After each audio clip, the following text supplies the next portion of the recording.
You tell the story of a salesperson who was always number two and wanted to be number one, and he grew at 50% and then he doubled. And it was through this media company mindset that you Yeah. helped him do it. I'd love for you to explain a little bit more what you mean by that. Yeah, well, that's exactly right. And in fact, that's how we met. I was speaking at an event Mhm. and I used the example of a sales executive who wanted to grow. He was number two at his company, had continually been number two, but he wanted to be number one. And the question is, well, what does it take to become number one? And in essence, what we developed and instituted is this whole media company mindset. So let's define what that is first.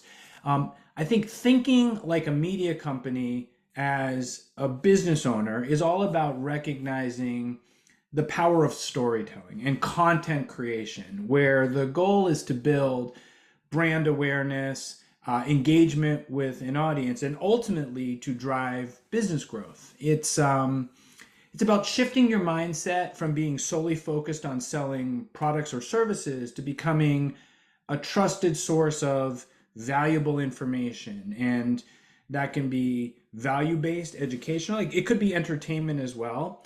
But notice how the focus is on bringing value to your audience as opposed to trying to directly sell to them.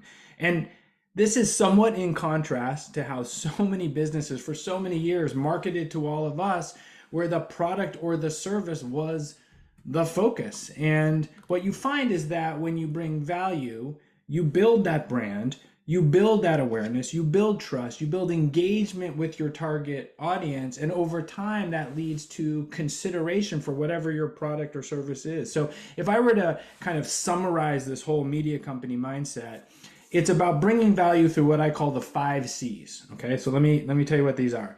Consistent, contextual content creates conversations. So let me say that again. Consistent, contextual content creates conversations.